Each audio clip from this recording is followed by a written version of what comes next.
HB motivation. You are made to fly high. आप ऊंची उड़ान भरने के लिए बने हैं। बहुत दिनों की बात है, किसी ने एक राजा को 2 चील के बच्चे उपहार में दिए। बाजों की नस्ल बहुत अच्छी थी और राजा ने पहले कभी इतने शानदार बाज नहीं देखे थे। राजा उपहार से बहुत प्रसन्न हुए और उन्होंने उनके लिए एक अनुभवी देखभालकर्ता को नियुक्त करने का निर्णय लिया।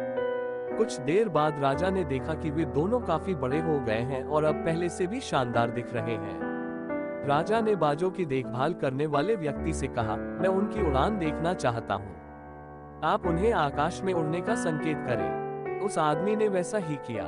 सिग्नल देखते ही दोनों बाज फड़फड़ाने लगे। लेकिन जहां एक बाज आसमान की ऊंचाइयों को छू रहा था, वहीं दूसरा कुछ सेकंड के लिए उड़कर उसी डाल पर लौट आया जहां वह पहले बैठा था, वही शाखा जहां से उसने उड़ना शुरू किया था। ये देखकर राजा को कुछ अजीब सा लगा। वह बाजों के विपरीत व्यवहार का कारण जानने को उत्सुक हो गया।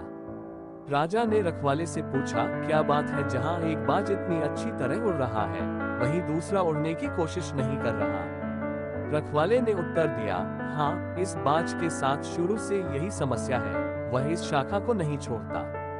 दोनों बाज राजा के लिए मनमोहक थे और वह दूसरे बाज को भी आकाश में ऊंची उड़ान भरते हुए देखना चाहता था। अगले दिन उसने पूरे राज्य में घोषणा करवा दी कि जो व्यक्ति इस बाज को और ऊंची उड़ान भरने में सफल करेगा, उसे भारी पुरस्कार से पुरस्कृत किया जाएगा। घोषणा के बाद कई बुद्धिजीवी और जानकार लोग आए और बाज को ऊंची उड़ान भरने के लिए अपने पास मौजूद ज्ञान का इस्तेमाल करने की कोशिश की, लेकिन कोई भी सफल नहीं हो सका। कुछ सप्ताह बीत जाने के बाद भी बाज की हालत में कोई सुधार नहीं हुआ। वह थोड़ा उड़ता था और वापस रखकर बैठ जाता था। राजा ने भी आशा खो दी और लगभग हार मान ली। फिर एक दिन कुछ अजीब हुआ। राजा ने देखा कि वे दोनों आसमान में ऊंचे उड़ रहे थे। उन्हें अपनी आंखों पर यकीन नहीं हुआ और उन्होंने तुरंत केयरटेकर को बुलाया। रखवाले ने राजा को सूचित किया, हाँ, दूसरा बाज भी आसमान में ऊंची उड़ान भर रहा है। एक आदमी दूसरे बाज को ऊंची उड़ान भरने में सफल रहा है। राजा ने रखवाले से उस व्यक्ति को लाने को कहा जिसने ये कारनामा किया था। अगले दिन उसे राजा के सामने लाया गया, जहां राजा वादा किए गए पुरस्कार के साथ बेसब्री से इंतजार कर रहा था। बातचीत के दौरान राजा को पता चला कि वह व्यक्ति एक साधारण किसान था। उन्होंने कहा, मैंने बस शाखा काट दी जिस डाल पर उससे बैठने की आदत थी। राजा ने पुरस्कार में स्वर्ण मुद्राएं अर्पित करके कहा, मैं तुमसे बहुत प्रसन्न हूँ, बस मुझे बताओ कि तुमने ये कैसे कर दिखाया जो बड़े बड़े विद्वान और उच्च योग्य लोग नहीं कर सके। किसान ने कहा, महाराज, मैं एक साधारण किसान हूँ, मेरे पास विद्वानों जैसा ज्ञान नहीं है। मैंने तो बस वह शाखा काट दी है जिस पर बाज को बैठने की आदत थी। चून की कोई शाखा नहीं थी, इसलिए उसके पास उड़ने के अलावा कोई विकल्प नहीं था, और जो उन्होंने बहुत अच्छे से किया।